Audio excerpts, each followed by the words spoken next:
En ce deuxième dimanche après Pâques, comme chaque année, l'Église accorde une place d'honneur aux disciples du Seigneur qui ont été les plus humbles et les plus fidèles, qui sont allés jusqu'au Golgotha en le suivant.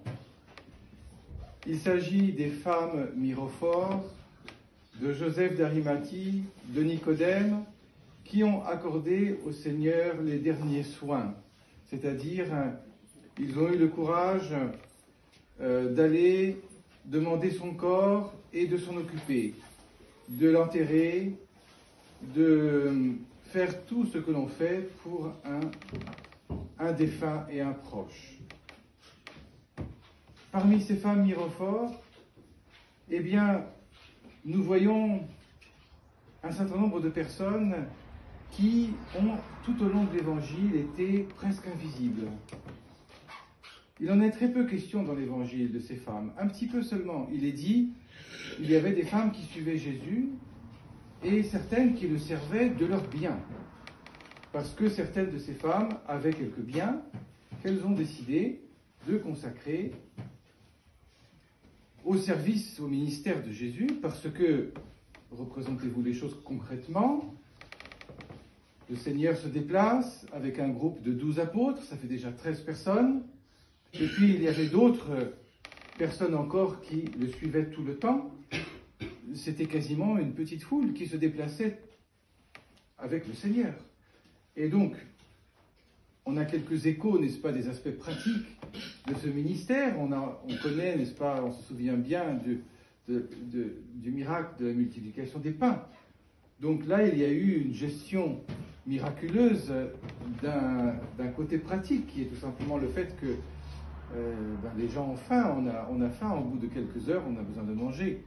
Alors, ces femmes-là, elles s'occupaient de ces choses-là aussi.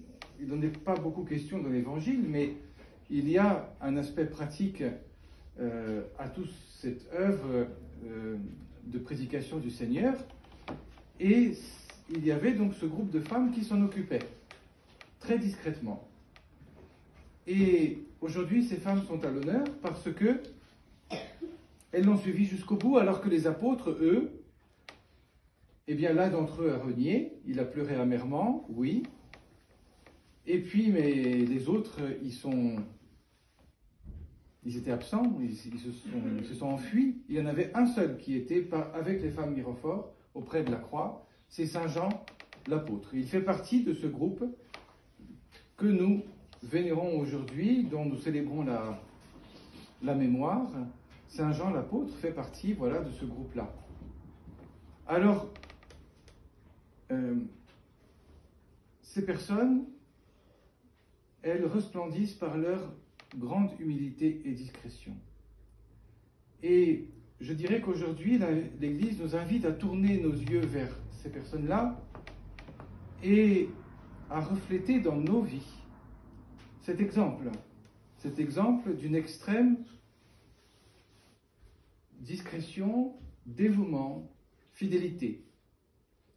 Et ces personnes-là qui sont à l'honneur, et ce sont ces personnes-là qui, les premières, ont reçu l'annonce de la résurrection et qui l'ont vu ressusciter. Ce ne sont pas les apôtres, ce sont les femmes mirophores.